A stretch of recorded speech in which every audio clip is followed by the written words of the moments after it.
Hey everyone, Token Dave over here. Dorky token black guy who's just trying to get by. Alright, with the remake of Superfly coming out soon, I figured, you know what? Why don't I talk about the original movie? So, Superfly came out and it's about Ooh.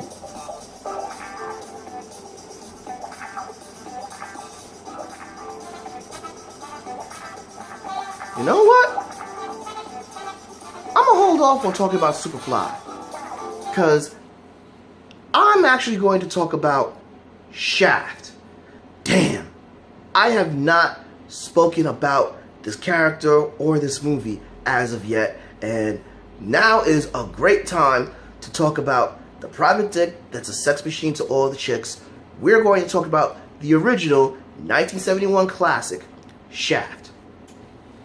Bumpy Jonas is a crime boss in Harlem, and he hires the suave yet recalcitrant John Shaft, who's a private eye, in order to find his missing daughter Marcy. Shaft is reluctant at first, but Bumpy comes close to tears when he explains that his daughter is actually not part of his criminal underworld. Shaft hits the pavement and not only discovers that Marcy is in fact an innocent victim, she is unintentionally caught between her father's business, the mob, and black revolutionaries, and Shaft is the only one that can actually save her. I love noir films. Something that most people don't know about me personally, and something that I have not talked about on this channel, is my love for the classic noir movies such as The Third Man, Maltese Falcon, and The Thin Man. Shaft is something that I like to call a retro noir, not a neo-noir. I consider neo-noir stuff that came out in the 90s and so, where I consider a retro noir something from the 60s all the way up until the late 80s. So, Shaft is a classic movie, but what makes Shaft the classic movie that it is? Gotta talk about Blaxpolation movies.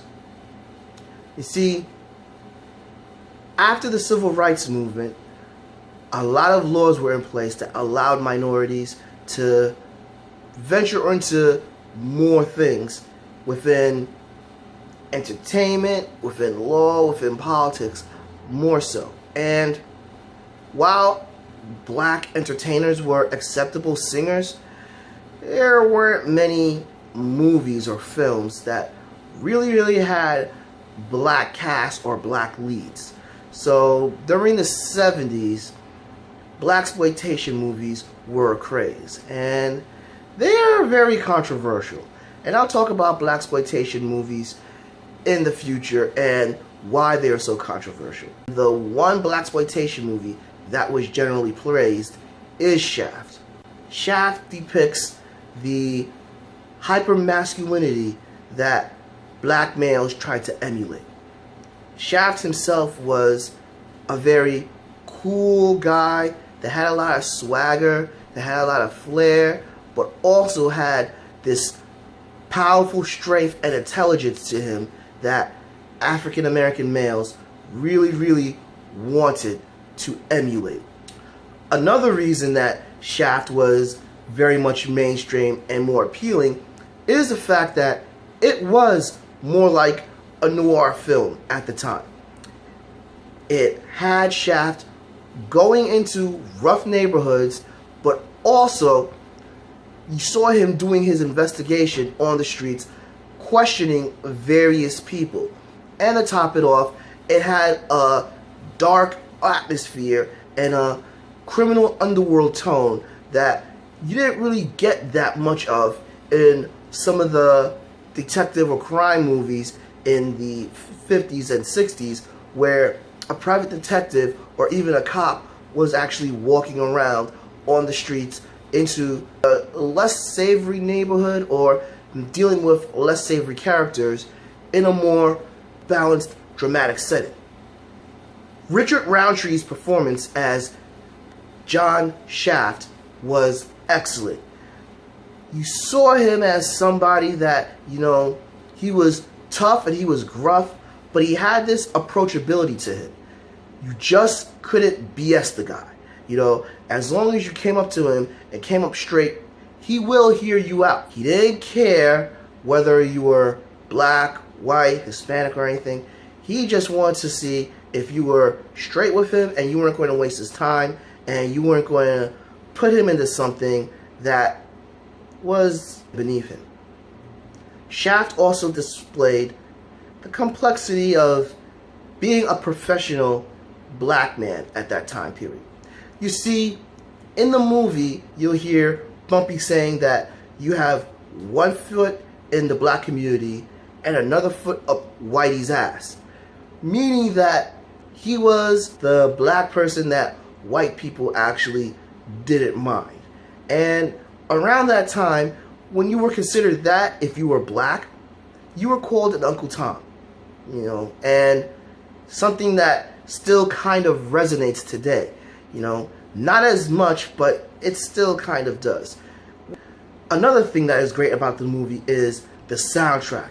This is a classic, well-known soundtrack. Everyone has at least heard the Shaft theme, which kind of got me in the mood of doing this review.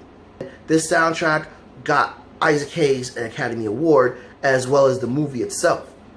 While the soundtrack is banging, the score to the movie, it's really not that good. And that's not the only negative part about the movie. The other negative part about the movie is the dialogue.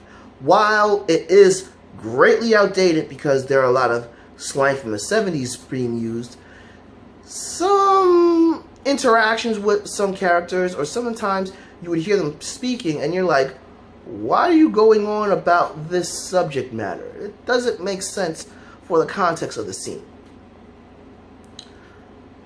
Overall, we got great action, we got an awesome character, great characters, awesome soundtrack, good action, and a great callback to the classic noir movies. Shaft is slamming. If you love noir or crime movies, you should definitely give this a watch. Agree? Disagree? Drop me a comment below, give me a like, follow me on Facebook at Token Dave, or on Twitter Token Dave 80, subscribe, and ring that bell so you know when new video loads. But until then, this has been Token Dave, dorky token black guy who's just trying to get by. I'll catch all of you later.